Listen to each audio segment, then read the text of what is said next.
Story 1. Father got my sister 14 pregnant, and my friend's mom wants to go to the news about it. Can my sister keep the baby? Will we get taken away from him? And how do we keep our identities out of the news? Hey folks, very obviously there is a content warning in this video for incest and R, and so understandably, if you are not at all comfortable hearing this, scroll to the time code that my editor has put on screen to skip to the next story.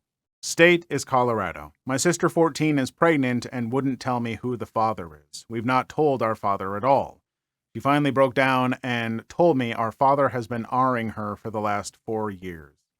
I absolutely believe her because it was happening to me too. Our parents divorced when I was 17, was 3 years old, and we haven't seen my mom at all. We were always told she was deep into drugs, but my father is really manipulating, so I'm wondering if that's true now. We're wondering what happens if she admits to the doctor that our father is the father of her child. I'm assuming they can DNA test it to prove it eventually. If he goes to jail as our only caregiver, what happens to us? I know he's a piece of crap, but I don't know where else we can go. Also, can she keep the baby? She really wants to right now, but I can't imagine that is healthy, and I don't know how she would take care of it with our father in jail. Will the hospital take it away because it's incest? The other part of this legal question is about the news. I made the mistake of confiding the whole thing to a friend who told her mom. Her mom won't stop contacting me because she's going to the news because the community needs to know what he did to you guys. Neither of us have any desire for this to get in the news. It feels like if we get identified, it will just further ruin our lives. I've told her this so many times, but she keeps pushing me to do an interview with the local news. I've never liked her. I think she's crazy and manipulative too, and just wants to be in the spotlight for a few minutes of fame for being our rescuer. How do I make her stop legally? Can I legally force the local news to not do a piece on us? Okay. This is an absolutely horrifying story to read. I can understand kids not wanting to be in the news, and maybe it's possible, but what I would say is you need to get ahead of things and get to Child Protective Services or something. You absolutely need to seek counsel, and life will not be easy with your father going to jail. But it will be better than living with that monster. Folks, if you're in a situation like this, you need to find people that you can trust. You need to get out of that situation. That's terrifying to me. And what happens when this father finds out about the pregnancy? You don't know how he might react to hide what he has done. And please just contact someone you can trust. Go to Child Protective Services, the police yourself, whatever you have to do. There's no perfect option, no option that makes this an easy thing whatsoever, but please do something, because I would be fearful of their situation. And also, this father deserves to go to jail. This father deserves so much worse. But please, as far as keeping the kid, I don't know. She's 14. Maybe adoption. Maybe you can give that kid a life if you don't believe in abortion. But just get a hold of someone, anyone that you can trust. And maybe the news is the best. I don't know, but please don't just deal with this quietly. Story 2. Call the HOA because my yard is devaluing your house? All right, I'll have it cleaned by the inspection date. This is a story about my mother's. She has always been incredibly hard-headed, but this sticks out from a lot from my teenage years. Once a year, she always had us pull everything out of the garage, lots of boxes. My mom has a concerning amount of possessions, so we could go through it and clean/reorganize. This particular year, the couple who owned the house across from us, flippers, were in the process of selling their house. Unhappy with my mother's unsightly driveway covered in boxes soiling their good image, they made a call to the HOA. By the time my mother received the letter, the mess had been put away, but they decided to get her on a few other complaints, such as the bikes against the side of the house and the patchy gravel. She had 2 weeks to have everything up to standards. Petty and easily frustrated, my mother knew immediately who called since the couple had come over and told her flat out with their renovations they were selling that house for way more than any other house in this neighborhood and would appreciate if she respected that by keeping her property on par. For the next 2 weeks, every box from that garage was in our driveway. The couch and the living room TV came next. This was early summer, so it was perfect weather to sit in your yard in your shorts and sports bra. My mom made sure to wave and smile every time they brought someone over for a showing. The final step came at the end of that 2 weeks ago. After the yard had been cleaned up and cleared by the HOA, my mom went to the local Walmart and bought a for sale sign. She wrote about 1/4 of their ridiculous asking price on it and finished off with a big "sold" written across the front and stuck it in our yard. No clue what they ended up selling their house for, but it sat empty for a while, so I assumed it was below offer.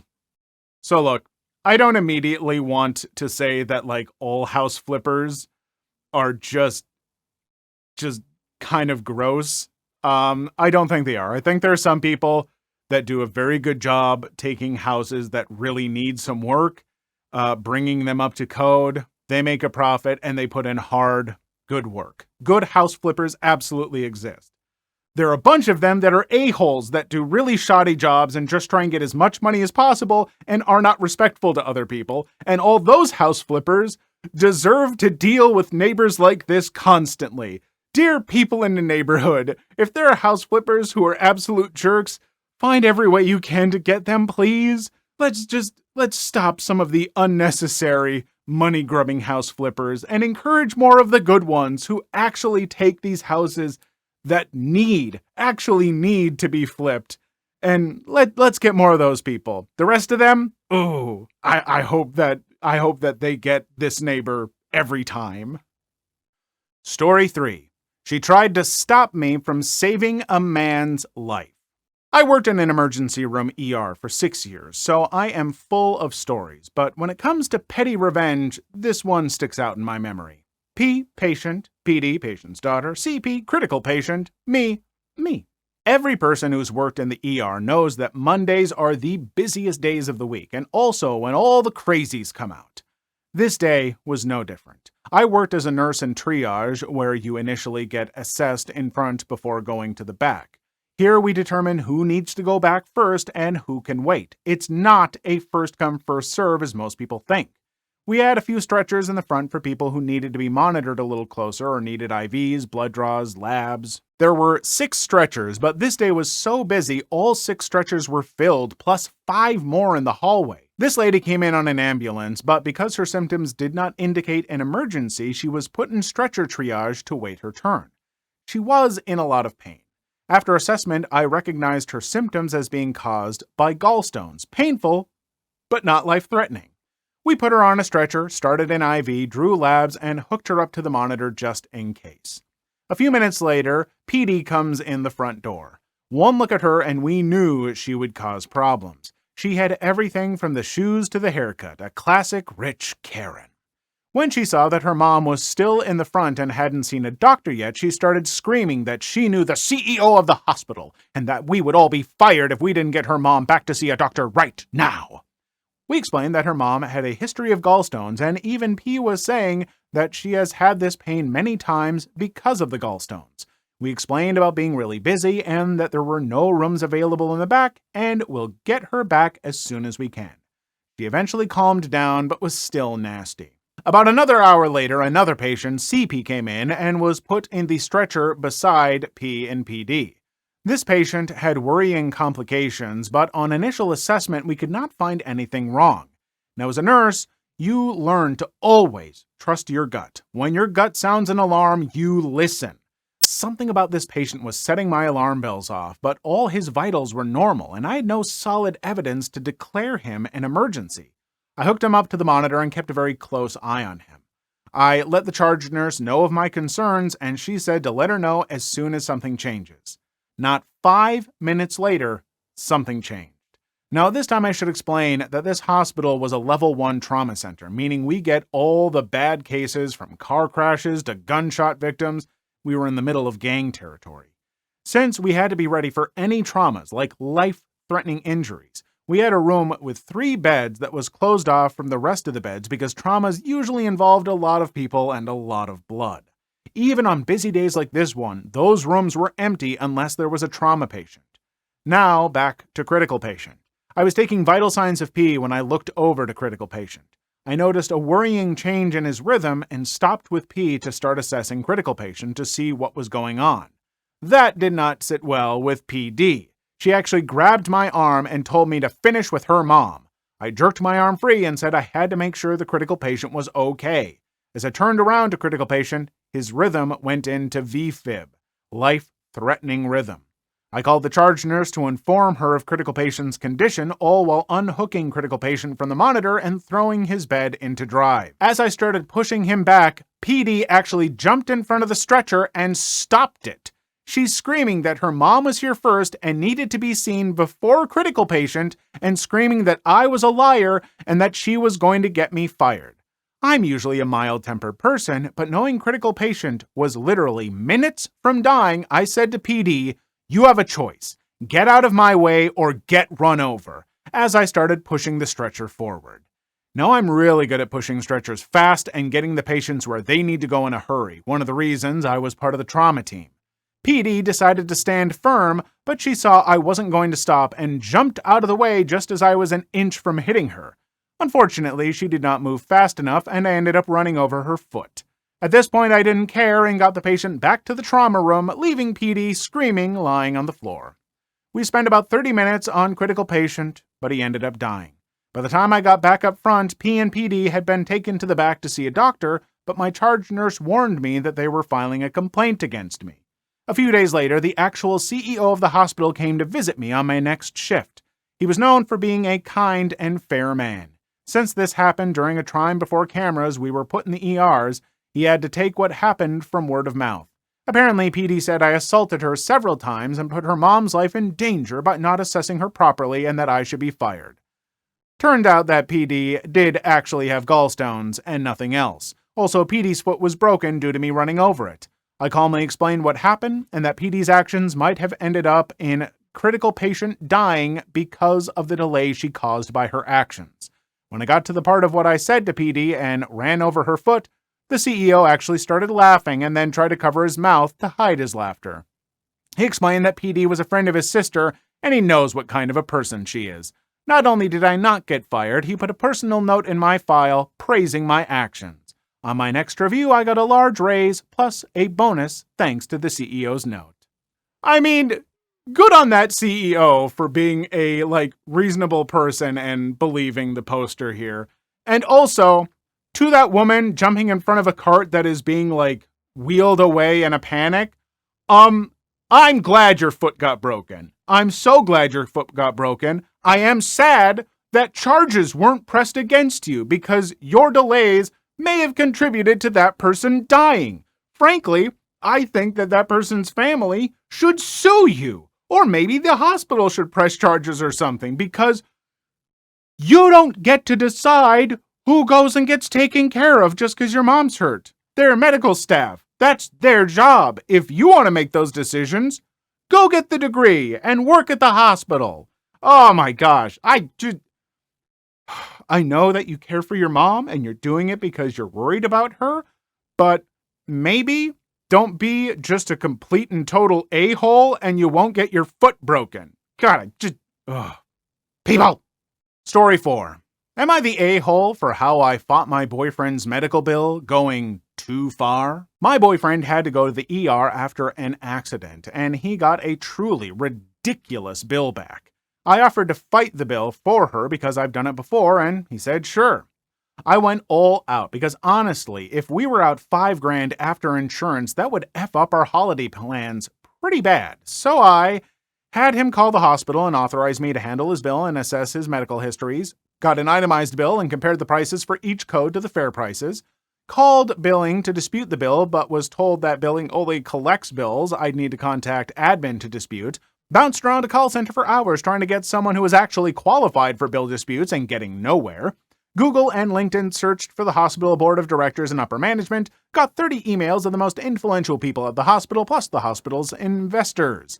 Every day would send a few emails working my way up the chain and writing an increasingly long email describing how they billed my client at 7 times over the fair price for services rendered, and how their billing department, customer service department, and the growing list of management I'd emailed had failed to address the issue. Escalated the emails until I was writing the director-level staff with the entire board of directors and a number of outside investors CC'd asking for a written statement regarding their justification for billing at a rate 7 times higher than the national average for commensurate services to what is available at other hospitals, and sternly laying out the failures to appropriately respond at every level of the company. Well, once I'd done all that, which was honestly only like 15 minutes a day, they reduced the bill from $5,000 to $26. Yep, 26 effing dollars. Well, I told my boyfriend the good news, and he was at first overjoyed and blown away, like literally jumping up and down and hugging me and saying I was literally a Christmas miracle. But then he asked how I did it. I said it wasn't too hard, I just had to send a couple emails each day. He was curious about what I'd said, and I handed him my phone. He started to get stressed and flipping back through other emails, which there were like 60 of.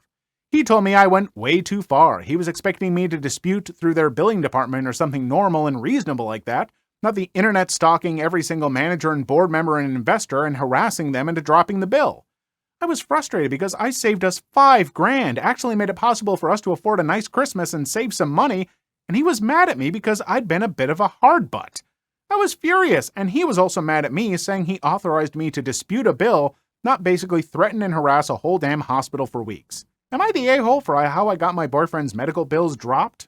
You would not have had to go at them that hard if they had first billed you appropriately from the start, but second, actually had an appropriate person for you to talk to right away. You started off talking to like people that should have been able to handle this issue, and they kept doing nothing, so you escalated appropriately.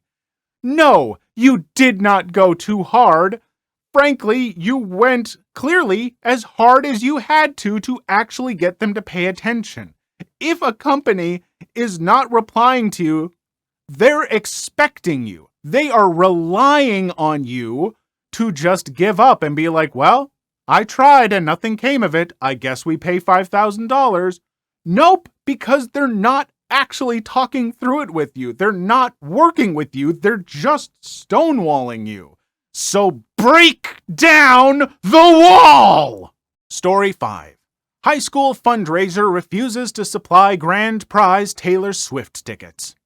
My daughter won 2 Taylor Swift tickets through a high school fundraiser they held a couple weeks ago.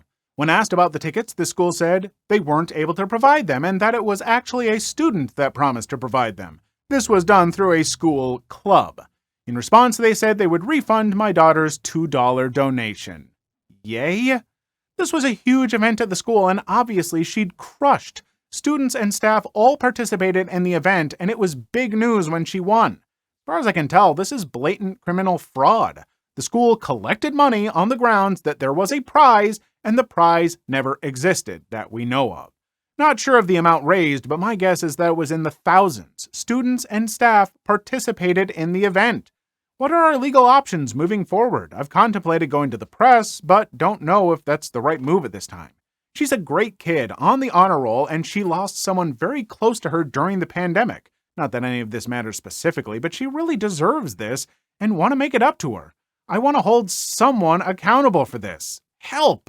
Okay, folks, I know that they can be expensive and it's not always fun, but talk to a lawyer first. Hopefully you can find a lawyer that's not going to charge you some ridiculous initial fee or something, but go to a lawyer first, because anything that you do before you go to a lawyer might negatively affect you. Like if you go to the press or something, if you say the wrong thing, suddenly in court, it's like, well, we could have done something for you, but you said this thing, and so you're out. Like, it sucks. It sucks that you might have to do that, but I would say it doesn't hurt to ask, or even just email a lawyer.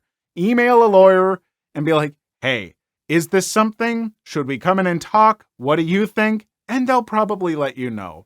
But also, to that school, Screw you! You'd give the $2 back? You suck! Give everyone's $2 back. You didn't have the prize to begin with, but it's for a fundraiser, so don't. But still, even if you're raising money for a fundraiser, don't do it by lying. That's icky. Story 6. Got my freshman dorm leader fired a year after he called the cops on me. I've never really posted anything before, but I have a funny revenge/karma story that my friends have always enjoyed. I first got to college my freshman year and met the dorm leader, RA, at most schools. Like most colleges, the dorm leader was the upperclassman that lived in the dorms and monitored the freshman halls. My dorm leader's name was Julio. Fake name, by the way. And at first, he seemed like a nice dude that minded his own business. He talked about how he would stay out of everyone's business if we would stay out of his. Also, he tried to be the cool dorm leader and always mentioned to me about how he drank tons of alcohol his freshman year in the dorms. He gave off the impression he really didn't care if we ever drank in our dorm rooms, but to just keep it on the low if we did. I really didn't drink much at all, but I appreciated the fact he seemed pretty normal and didn't try to rat on kids. During the last week of October on my freshman year of college, I had one of the hardest weeks of my academic career. I was a biochemistry major taking some pretty tough classes and had 3 exams that week. At the end of the week, a friend I had recently made down the hall invited me to his dorm room to watch an upcoming NBA game. As we were watching the game, he had a bottle of vodka and gave to some of the guys in the dorm. Being a naive and stupid freshman kid just trying to make some friends, I took 1 shot of vodka and continued to watch the game. As we're watching the game, one of the guys in the dorm spills a bottle of soda and rushes to the bathroom to grab some paper towels. He walked out of the dorm room. Julio walked in and noticed the bottle of vodka.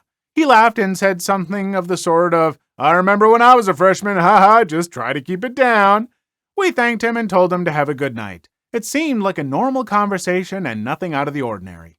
30 minutes later, we heard a knock on the door and 2 policemen showed up with breathalyzers. They told us that they had received a complaint from Julio about underage drinking and a party being thrown in the dorm room.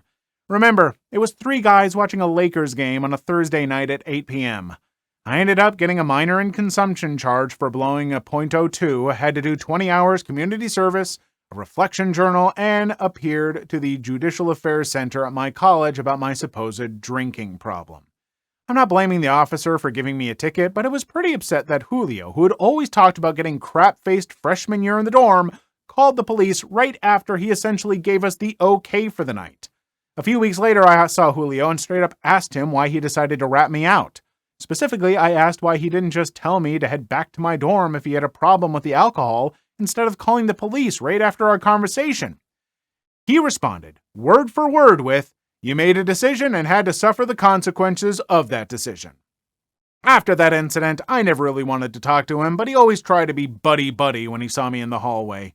Anyway, I eventually left the dorms and moved off campus for my sophomore year. I had decided to rush a fraternity my freshman year and ended up meeting some really nice guys. I've never been the fraternity type, but I went to a smaller college where fraternities are a lot different than most places. During the second semester of my sophomore year, my fraternity was taking a new pledge class. One day I received a text from Julio saying, "One of the guys pledging your fraternity has been caught dealing alcohol to another freshman in the dorm. I thought I would let you know." Turns out Julio was the dorm leader for a freshman pledging my fraternity and ratted him out to Judicial Affairs as well. Thinking the term dealing alcohol was the lamest/funniest thing I've ever heard, I sent that to our fraternity group me, and everyone laughed about it. About a week later, that kid pledging a fraternity came up to me asking about the message I received from Julio. Essentially, a pretty similar thing happened to him like what happened to me. Julio found out he had given another kid in the dorm a bottle of wine and reported it to the police. This kid ended up getting a minor in possession and had to speak with Judicial Affairs. This is where the story gets hilarious. In his meeting with Judicial Affairs, the kid pledging a fraternity told the Judicial Affairs guy that his dorm leader, Julio was now a senior at this point, had texted me about the charges pending against him. Apparently, it's a huge violation to discuss pending charges against a freshman in your dorm to a third party. The Judicial Affairs guy told him that if he could prove Julio was discussing this charge with a third party, aka me, he would receive severe sanctions. Basically, if I sent that text to the Judicial Affairs people, Julio would be in a crapload of trouble. So I sent the text that night to the Judicial Affairs people. After that, I didn't hear anything about what happened to Julio and had honestly forgotten about it.